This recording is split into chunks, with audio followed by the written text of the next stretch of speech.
శ్రీమాత్రే నమః. శివాయ గురవే నమః. నమస్కారం అండి అందరికీ. అమ్మ దయతో అందరూ బాగుండాలని మనస్ఫూర్తిగా కోరుకుంటూ ఈరోజు మన ఛానల్ స్టార్ట్ అయ్యి కరెక్ట్గా సంవత్సరం అయిందండి. మీ అందరి అభిమానానికి చాలా చాలా కృతజ్ఞతలు.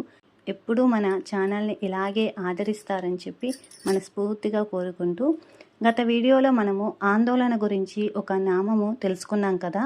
ఆ వీడియోకి ఒక కామెంట్ వచ్చింది, ఆరోగ్యం గురించి చెప్పమని చెప్పేసి. ఈరోజు మనము అమ్మ దయతో అందరూ ఆరోగ్యంగా ఉండాలని చెప్పి ఒక అద్భుతమైన నామం గురించి తెలుసుకోబోతున్నాము.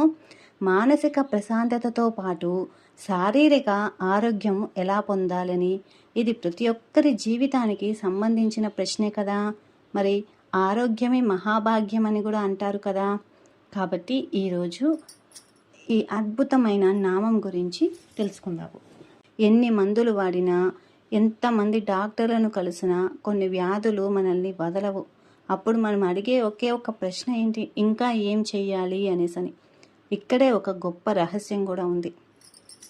మన సంకల్పము, మన మనస్సు, మన దైవ భక్తి ఇవి కలిస్తే ఒక ఔషధంలాగా పనిచేస్తుంది. లలితా సహస్రనామములో అమ్మవారిని సర్వవ్యాధి ప్రశమని అని కూడా పిలుస్తారు. ఈ నామం యొక్క అసలు అర్థం ఏమిటి, ఇది ఎలా పనిచేస్తుంది, నిజంగా ఆరోగ్యం పైన ఎలా ప్రభావితం చేస్తుంది, మనం దీన్ని ఎలా జపించాలి ఈ నామాన్ని, ఈరోజు ఈ వీడియోలో వివరంగా తెలుసుకుందాము. వీడియోని ఎక్కడ కూడా స్కిప్ చేయకుండా చూడండి పూర్తిగా.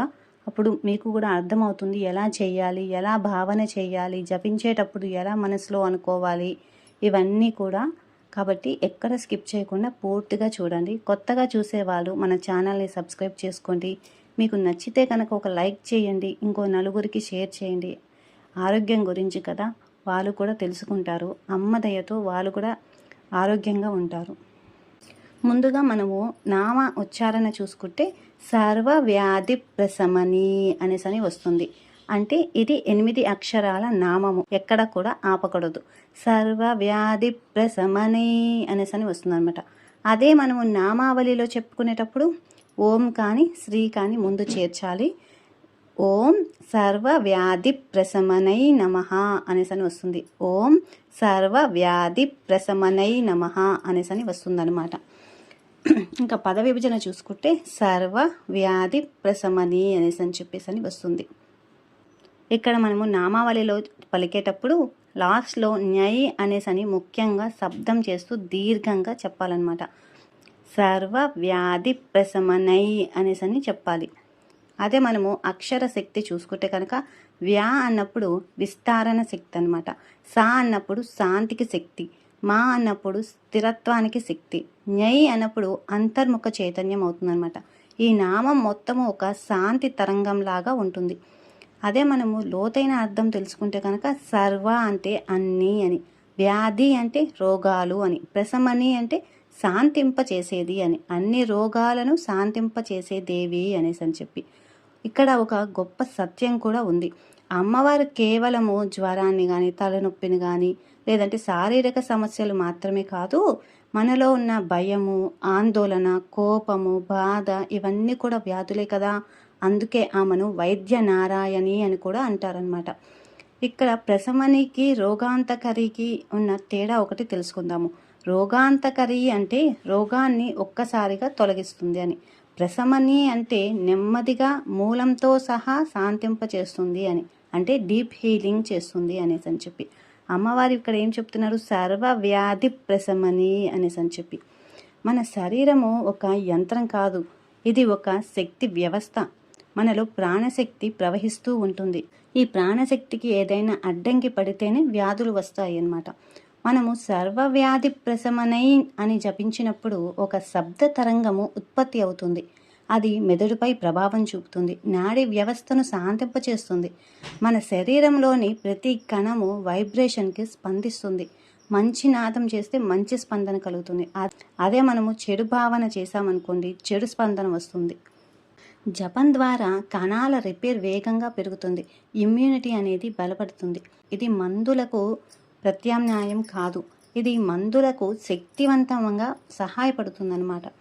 ఇక్కడ మనము వ్యాధి అంటే కేవలము శరీరంలో వచ్చే సమస్య మాత్రమే కాదు, అది కర్మ ఫలితం కానివ్వండి, భావాల ప్రతిబింబం కానివ్వండి, మనసు మనసు అసమతుల్యమైనప్పుడు కూడా మనకి ఇలాంటి వ్యాధులు ఏదో ఒక రకంగా వస్తాయన్నమాట. అమ్మవారు సర్వవ్యాధి ప్రశమనిగా మనలోని అసమతుల్యతను సరిచేస్తుందన్నమాట. ఆమె శక్తి ఎలాంటిది? మనసును శాంతింపచేస్తుంది, ప్రాణ ప్రవాహాన్ని సరిచేస్తుంది, శరీరాన్ని నయం చేస్తుందన్నమాట. ఇప్పుడు మనము ఒక ప్రాక్టికల్గా ఎలా జపం చేయాలో చూద్దాము. ముందుగా ఒక రాగి గ్లాసులో నీరు తీసుకోండి, మీ ముందు ఉంచుకోండి. అంటే పూజ చేసిన తర్వాత కానీ, పొద్దున్నే కానీ, లేదంటే అంటే బ్రహ్మముహూర్తంలో పొద్దున్నే కానీ, లేదంటే సాయంత్రం కానీ ఒక చిన్న రాగి గ్లాసులో నీరు తీసుకోండి, మీ ముందు ఉంచుకోండి.